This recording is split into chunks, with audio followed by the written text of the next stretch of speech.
in journalism, most recently investigative Emmy nominations and awards for reporting on TARP, Benghazi, green energy spending, Fast and Furious, and a group of stories including an undercover investigation into Republican fundraising.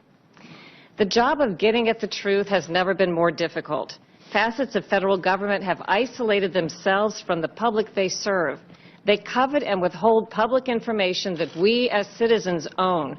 They bully and threaten access of journalists who do their jobs, news organizations that publish stories they don't like, and whistleblowers who dare to tell the truth. When I reported on factual contradictions in the administration's accounts regarding Fast and Furious, pushback included a frenzied campaign with White House officials trying to chill the reporting by calling and emailing my superiors and colleagues, using surrogate bloggers to advance false claims. One White House official got so mad he angrily cussed me out. The Justice Department used its authority over building security to handpick reporters allowed to attend a Fast and Furious briefing, refusing to clear me into the public Justice Department building. Advocates had to file a lawsuit to obtain public information about Fast and Furious improperly withheld under executive privilege. Documents recently released show emails in which taxpayer-paid White House and Justice Department press officials complained that I was out of control and vowed to call my bosses to try to stop my reporting.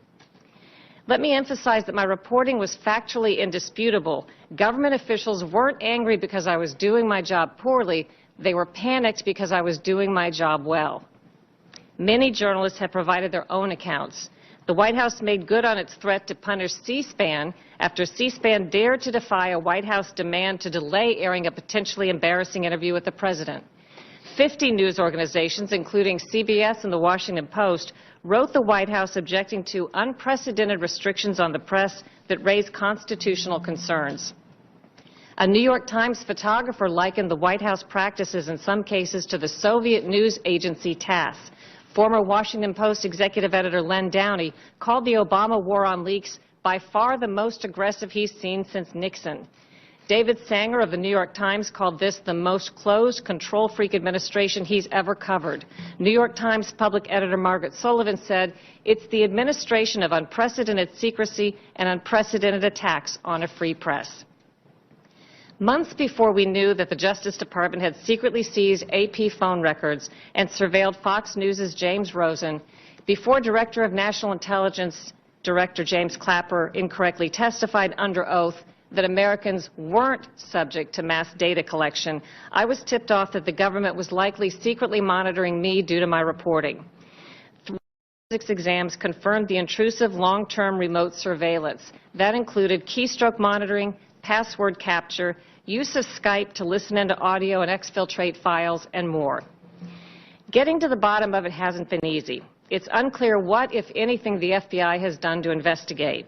The Justice Department has refused to answer simple, direct, written congressional questions about its knowledge of the case. It has stonewalled my Freedom of Information requests, first saying that it had no responsive documents, then admitting to 2,500 of them, but never providing any of them. In 2013, Reporters Without Borders downgraded America's standing in the global free press rankings, rating the Obama administration as worse than Bush's. It matters not that when caught, the government promises to dial back or that James Rosen gets an apology. The message has already been received. If you cross this administration with perfectly accurate reporting they don't like, you will be attacked and punished. You and your sources may be subjected to the kind of surveillance devised for enemies of the state.